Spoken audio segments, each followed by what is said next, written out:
Les joueurs de JDR qui se croient dans un animé, on les voit parfois d'un mauvais œil et parfois ils sont défendables. Mais pas celui-là. Non, lui il a fait un caprice tellement énorme qu'il a détruit 3 campagnes en simultané à lui tout seul. Et le plus énervant, c'est qu'il se prenait pour Griffiths de Berserk. Et je vous assure que quand vous aurez fini de lire cette histoire, vous aurez comme moi envie de lui mettre des claques. Bon visionnage. C'était il y a plus de 10 ans, donc mes souvenirs sont un peu flous, mais ce type était insupportable, que ce soit comme joueur à ma table, comme joueur quand je maîtrisais, ou comme MJ quand je jouais. En tant que joueur parmi nous, il n'en avait rien à faire des objectifs du groupe. Tout ce qui comptait, c'était ramasser un maximum d'or et d'objets magiques pour ensuite les laisser pourrir dans son inventaire. Pendant qu'on menait des enquêtes, lui disparaissait pour aller racketter des PNJ afin d'obtenir des trucs gratuits. Il ne participait au combat que si le monstre avait l'air de transporter du butin, et quand c'était le cas, il essayait systématiquement de s'en approprier l'entièreté. Et le pire, son personnage était un paladin.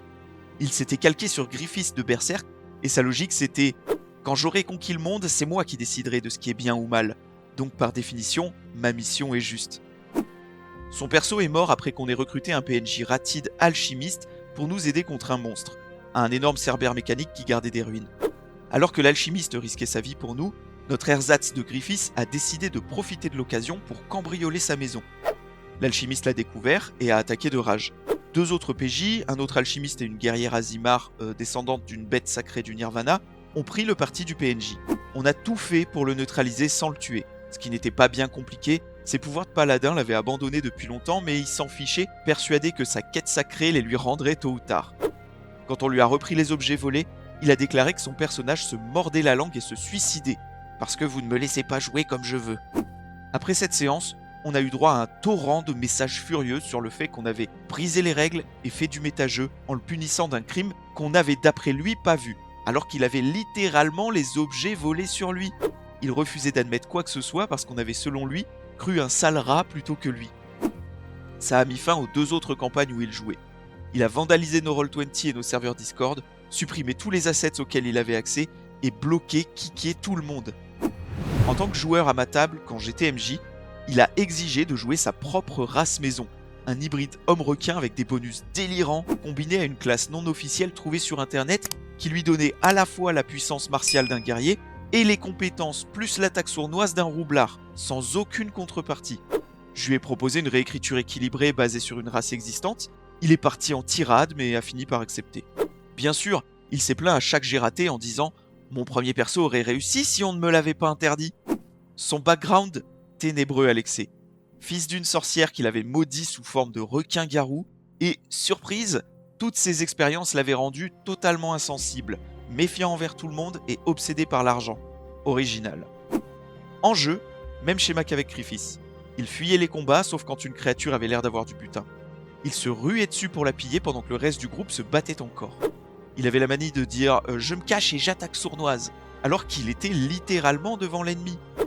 Quand on lui expliquait que ça ne marchait pas comme ça, il se plaignait « Mais je suis caché, ils peuvent pas me voir si je suis caché !» Et quand on lui rappelait qu'il pouvait déclencher ses attaques sournoises en attaquant par le flanc avec ses alliés, « Je fais confiance à personne pour flanquer avec moi !» Même en dehors des combats, il passait son temps à harceler les PNJ pour savoir où étaient cachés les trésors, exactement comme son perso paladin. Quand j'ai essayé de lui lancer une accroche liée à son background, sa fille Changelin qui cherchait à fuir sa mère sorcière, la seule chose qu'il a demandé, c'est combien elle payait. Quand il a compris qu'il n'y aurait pas d'argent, il a insisté pour quitter la ville au plus vite afin de ne pas être dérangé. Son apothéose, lors d'un combat contre une diablesse et ses sbires.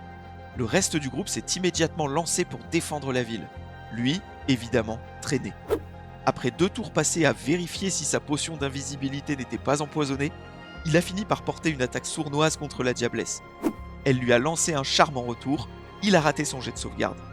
Je lui ai dit « Tu la vois désormais comme ton alliée la plus précieuse. Elle contrôle pas tes actions, mais tu feras tout pour qu'il ne lui arrive rien. » Son tour arrive, je lui rappelle les faits. Sa réaction, il déclare qu'il l'empoigne. Je lui dis « Tu peux pas lui faire de mal ni la gêner, c'est exactement l'inverse. » Et là, tirade habituelle sur le fait qu'on l'empêche de jouer comme il veut. Puis il ajoute « Je suis sous son charme, non ? Donc je veux la posséder. » Ambiance tuée sur le champ. Je le mute, je fais disparaître la diablesse en la faisant se téléporter, il rage quitte et enchaîne avec une pluie d'insultes sur le chat. En tant que MJ, sa campagne n'était qu'une revanche personnelle sur les injustices subies comme joueur. On crée nos persos. Un ensorceleur de sang draconique, un magus, une druidesse et un barde. Lui commence par lancer des dés pour déterminer dans quelle ville chacun commence. Résultat, on est tous séparés, sauf le barde et le magus. À bas niveau, il nous balance des rencontres solo absurdes. Le magus manque de mourir après un coup d'un bandit, sauvé de justesse par le barde avec une rafale de couleurs. De mon côté, mon ensorceleur de sang affronte une meute de loups sauvée à la dernière seconde par la druidesse. On rejoint un village, mais les PNJ nous rejettent comme des sorcières, menacent de nous tuer si on approche, bref, impossible d'interagir avec le décor. Retour au barde et au magus. Une armée de 20 soldats débarque pour les arrêter parce qu'ils ont utilisé la magie. Et là, il nous balance pour la première fois que dans son monde, la magie est interdite, sauf pour les prêtres et paladins sanctifiés, par ordre de son paladin Griffiths. Ouais, dans sa campagne, son ancien perso avait réussi sa quête sacrée, unifié le royaume et banni la magie. Problème, 3 joueurs sur 4 sont des lanceurs de sorts, et l'ensorceleur de sang est aussi considéré comme magique. Résultat, une campagne de survie où la moindre incantation déclenche une descente de flics magiques, peu importe où on est. On finit par se regrouper, subir une ambiance hostile dans chaque village, être caillassé dans les rues et s'enfuir de la capitale en volant une charrette. Enfin un vrai moment de roleplay et de cohésion, le barde qui fait un discours épique. Notre avenir commence ici sur cette charrette. Et le MJ. En fait, la charrette casse à ce moment-là, vous l'avez trop poussée. Fin de séance, fin de campagne et fin définitive pour Griffiths. J'interromps la vidéo 2 secondes pour te rappeler de mettre un like si tu l'apprécies. Ça aide énormément la chaîne. Merci beaucoup. Je trouve que le plus malheureux dans cette histoire, c'est que le concept de base avait du potentiel. Un paladin persuadé que sa cause est juste parce qu'elle mènera à un monde meilleur, mais qui passe par des moyens douteux, moi je trouve que c'est un archétype génial. C'est même un vrai thème de philo, il y a 1000 façons de le traiter, 1000 évolutions possibles pour le personnage. Franchement, j'adore.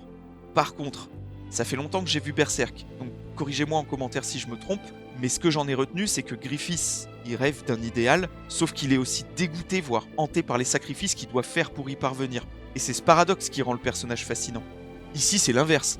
On n'a pas un perso rongé par un dilemme moral, on a un paladin qui a l'air de savourer ses magouilles les plus crades. Rien à voir avec un perso torturé et intéressant, quoi. Et pourtant, jouer autrement, moi j'ai la conviction personnelle que ce type de perso, aussi edgy soit-il, il peut être incroyable. C'est un rôle difficile, c'est clair, mais entre de bonnes mains, ça peut donner des moments de jeu inoubliables. Je crois que le secret y réside dans le fait d'être clair dès le départ avec la table. Dire par exemple, mon personnage il sera pas toujours d'accord avec le groupe, mais je vais essayer de jamais ralentir la partie, ni mettre des bâtons dans les roues aux autres, et je considère que mon défi c'est de trouver une raison de suivre les loyaux bons du groupe. Si jamais je tire trop en arrière, si jamais je force trop et que ça vous dérange, dites-le moi.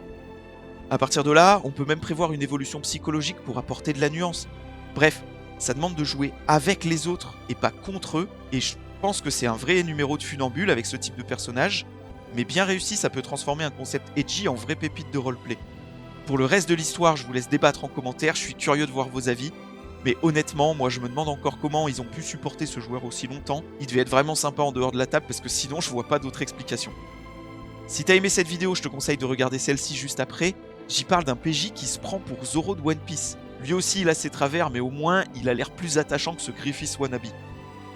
Allez, à la semaine prochaine, et si jamais vous vous lancez dans Berserk, blindez-vous mentalement. Je dis ça, je dis rien. Allez, bonne semaine.